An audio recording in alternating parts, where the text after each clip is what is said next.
Ընտրություններից առաջ Հայաստանի Հանրապետությունում ուզուրպացիա է տեղի ունենում բոլոր ինստիտուտների, բոլոր մարմինների։ Հայաստանը 25 տարի է Եվրոպայի խորհրդի անդամ է։ Եվրոպայի խորհուրդը ինչի մասին է, մարդու իրավունքների, ժողովրդավարության, իրավունքի գերակայության։ Ինչ է մնացել այդ արժեքներից, ինչ օրենք գցե այս երկիրը, ինչ են արել։ Չի կարելի զեկույցում գրել, որ լարվածություն կա պետության առաջնորդի եւ եկեղեցու միջեւ։ Ադրբեջանը եթե ուզում է խաղաղության պայմանագիր ստորագրի, պետք է ստորագրի առանց ռեֆերենդում պահանջելու։ Դա կեղծ պահանջ է։ Ադրբեջանը ստացել է ավելին, քան երբևէ կարող ստանար, բայց պահանջները չեն դադարելու եւ շարունակվելու։ Ողջույն սիրելի հայրենակիցներ, ես գտնվում եմ Ստրասբուրգում, Եվրոպայի խորհրդում, խորհրդարանական վեհաժողովի նիստն է հենց հիմա ընթանում եւ արդեն հանդիպումից հետո կարող եմ ասել մենք երկու համազեկուցող ունենք, Բորյանը Աբերգը եւ պարոն Ֆասինոն, ովքեր որ զբաղվում են Հայաստանի ժողովրդավարության, մարդու իրավունքների եւ մնացած խնդիրներով, որոնք որ մենք ունենք, այսինքն հետևում է մոնիտորինգի հանձնաժողովը այս մարդկանց միջոցով եւ այս մարդիկ զեկույցներ են կազմում Հայաստանի վերաբերյալ, թե ինչ է կատարվում։ Նախ, ամենաառաջինը, ես նրանց իրազեկեցի, որ չի կարելի զեկույցում գրել, որ լարվածություն կա պետության առաջնորդի եւ եկեղեցու միջեւ, ինչ է նշանակում միջեւ բիդվին բառը, որ օգտագործում են իրենք, սա նշանակում է, որ այսինքն դրանք հավասար մարմիններ են, հա, հավասարության նշան է դրված եւ իրար հետ ինչ որ կռիվ են մղում։ Մինչդեռ օրինակ Ալեն Սիմոնյանը կամ որևէ մեկը ԿՊ-ից օրինակ խորվիրապում ինչ որ զնդանում փակված չէ, էլի եկեղեցին չունի նման լիազորություններ, որ բռնի, ասենք իշխանություններից մեկին գցի զնդանը, բայց իշխանությունները ունեն նման լիազորություն եւ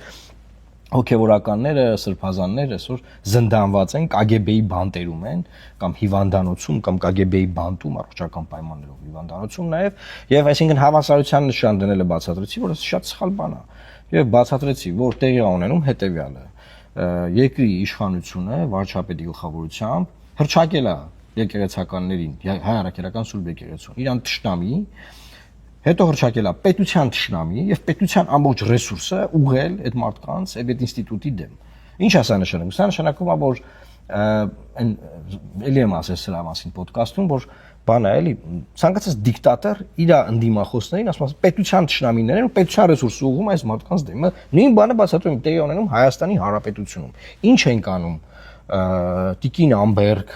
կամ պարոն Ֆասինո, այսինչ զեկույց են գրել։ Հասկացանք, մեր օպոզիցիոներները այստեղ են, իրանք էլ ինչ որ հանդիպում ունեն, բայց այդ զեկույցը չպետք է նման ձևով լույս տեսնել։ Այդքան քաղբանտարկյալներ Հայաստանում։ Բոլորը գիտեն ինչքան վատ հարաբերություններ եմ ես ունեցել բանի Իմենիմնի ոդկասթը վարող Նարեկ Սամսոնյանի հետ։ Եթերները ովքեր նայել են գիտեն։ Բայց այստեղ ես մարդու իրավունքների հարց եմ բարձրացնում, ժողովրդավարության հարց եմ բարձրացնում։ Այսինքն ինձ համար բան չկա ում հետ լավ հարաբերություններ, ում հետ վատ հարաբերություններ ունեմ, եւ Հայաստանում գտնվող բոլոր քաղբանտարկյալների հարցերով, բոլոր, հենց հիմա որ նստած է, Սամվել Կարապետյան, Միքայել Սրբազան, Բագրատ Սրբազան եւ նրա հետ բանտարկված բազմաթիվ մարդիկ։ Այդ գործով էլ բացատրեցի, որ ասենք, եթե ձայնագրությունները կեղծված են, կեղծիք է ձայնագրությունները, հրապարակային բացահայտվել է, որ դա կեղծիք է։ Ինչ ենք մենք քննարկում, ինչ ենք դրել բան, ինչ որ զեկույցում գրված է, ինչ որ հոգեվորականներ հայ առաքելական եկեղեցու փորձում են իշխանությունը յուրացնել, իշխանության դեմ դավեր նյութել, անգլերենից թարգման ենք ոնց բազմաթիվ խնդիրներ, որոնք ես հիմա բարձրացրեցի, մարդիկ ուղղակի sense ապշած էին։ Ասում եմ ոնց կա, այսինքն Հայաստան չեք այցելել, ընդդիմության հետ չեք հանդիպել, իրական ՀԿ սեկտորի հետ չեք հանդիպել։ Ոնց որ նախկինում, հիշում եք Ջոն Պրեսկոտը որ գալիս էր Հայաստանի համազեկուցողը։ Վերջին հաշվով օպոզիցիան նախկինում խորհրդարանական օպոզիցիան, արտախորհրդարանական թող լինի, հա, ուրիշ ձևի էր աշխատում եւ ուրիշ իրավիճակ է։ Չի կարելի ասել, որ բան այլ այստեղ բոլորը կանխակալ են, բոլորը բան նիկոլական են, նիկոլի կոմից են, բան չկա նման բան։ Պետք է ուղղակի այս մարդկանց հետ աշխատել, փաստերը դնել դեմները, նենց ոնց որ ես այսօր արեցի։ Որ ընտրություններից առաջ Հայաստանի Հանրապետությունում ուզուրպացիա է տեղի ունենում բոլոր ինստիտուտների, բոլոր մարմինների։ Ստից գալիս է գոռում են Ռուսաստանի դեմ կռվում ենք, մենք բանման տարի 5 անգամ ասենք Մայա Սանդուին ուզում եք համատեք բանի Փաշինյանի հետ։ Տարին 5 անգամ գնում Պուտինի հետ հանդիպում, ինչ Ռուսաստանի դեմ կռիվ, ինչ ֆեյք հեքիաթ են ձեզ պատմում իրանց ընդդիմադիրներին բանանում։ Կեղեքում, բանտարկում, ոտնահարում մարդու իրավունքները, իրավունքի գերակայություն, ժողովրդավարություն, դատական իշխանության խայտառակ վիճակը։ Ասեմ, դատական իշխանություն Հայաստանում ամենախայտառակ վիճակում է։ Ոնց կարա բարձրագույն դատական խորհրդի նախագահը SMS-ով աշխատանքից ազատվի։ Ոնց կարա տենց բան լինի։ Դրանից հետո խոսակ դատարանի մասին, կալանքի մասին, բողոք բերեք կալանքի դեմ, ես իմ ձեռը կառնեմ ասեմ։ Բացի այս հանդիպումը, էլի հանդիպումներ կան նաև իրավապաշտպան կառույցների հետ։ Դրան գումարած նաև ես որպես ALDE խմբի նախկին անդամ, ստեղ ALDE խումբ է գործում, որպես ALDE կուսակցության անդամ, արդեն մեծ կուսակցության ALDE-ի, եւ ես այստեղ նաև ALDE խմբի ղեկավար Լուլիան Բուլայի հետ եմ հանդիպել եւ խոսել ենք մանրամասն իմ մտահոգությունները ես փոխանցել եմ պարոն Բուլային, մեր մեծ աջակից է, միշտ մեր հարցերով մեզ պաշտպանել է, նա ռումինացի է, Ռումինիայի խորհրդարանն է ներկայացնում այստեղ, հստակ ասել եմ ինչա կատարվում։ Մարդ հետաքրքրում ասում հանրությունները ոնց են ասել, ինչ կասեմ եղբայր, այլանդակություն է տիրում այնտեղ։ Այսինքն եկես դե ձեզ ինչ են պատմում, շեքյատներ են պատմում։ Եվ այսօր արտգործնախարարի այցը ինչ բան ունի, ասենք խորհուրդը որն է այցի, որ Հայաստանը 25 տարի է Եվրոպայի խորհրդի անդամ է։ Հայաստանը 25 տարի է Եվրոպայի խորհրդի անդամ է։ Եվրոպայի խորհրդի ինչի մասն է, մարդու իրավունքների, ժողովրդավարության, իրավունքի գերակայության։ Ինչ է մնացել այդ արժեքներից, ինչ օրենք գցել այս երկիրը, ինչ են արել։ Եվ ամենակարևորը վերջում։ Ուրեմն համազեկուցողները հետաքրքրում են, ասում են սահմանադրական հանրակրվե է խոստացել, որ Փաշինյանը անի, ասեմ հետո, ում է խոստացել։ Բա հայտարարել, ասեմ լսեք, այդ ինչ սահմանադրական հանրակրվե է։ Բա Ադրբեջանը պահանջում է, որ ասեմ լսեք, Ադրբեջանը շատ բան, Ադրբեջանն այնքան բան է պահանջում։ Ադրբեջանը երբ որ ուղարկել է 6 կետերը խաղաղության պայմանագրի բանակցությունների, այդ ձերի պահանջ չի եղել։ Հայաստանը ինչ պահանջ կա, մի բան էլ ավել, մի բան էլ պլյուսով, ինչ ասես արել, հա, մեկ էլ եկել են ասում են, բայց բա դա սահմանադրությունը պիտի փոխի, գիտեք տղեկ ջան։ Ասեմ դուք գիտեք որ դա շատ դժվար բան է, դժվար հաղթահարելի բարիեր են դրել Հայաստանի առաջ, ասում բա իմաստը որն ասեմ որ Հայաստանը չկարողանա հաղթահարի, տարբերակ, չկարողանա հաղթահարի, ասեն ըհը չենք կնքում խաղաղության համաձայնագիր, այդ խայտարակ փաստաթուղթ է, որ ես չեմ ուզում որ կնքվի, որովհետև դա Հայաստանը հաշմանդամ սարքող բան է, պետք է նոր դա նորից պետք է վերաբանակցվի, բայց պատկերացնենք ասում են դե չենք կնքում անգամ էս եղածը, որովհետև սահմանադրությունը չեք կարողանում փոխեք եւ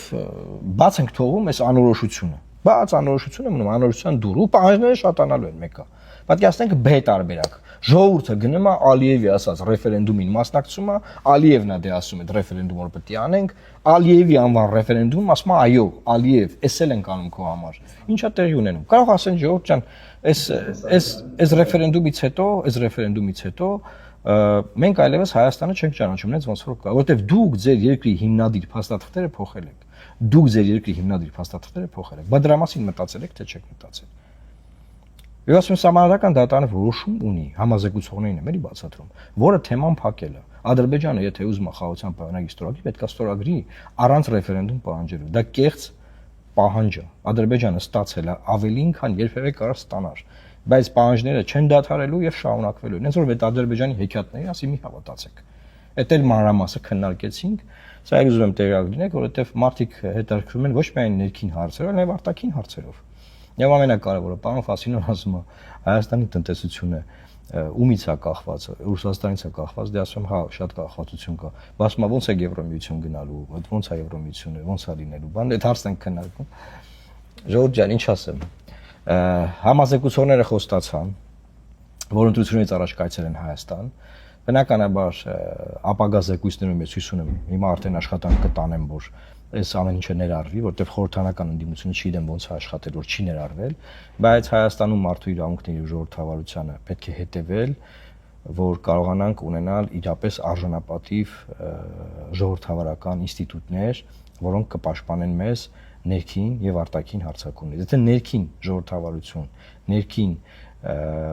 մեր իրավունքներն ու ազատություններն ապահովված չեղան, մնացածը Ժորժ ջան հեքիաթ է, ասենք Ադրբեջանի բենզին առեք լցրեք ավտոները, դա են ասել ձեզ, ուրիշ բան ես չգիտեմ ինչ ասեմ։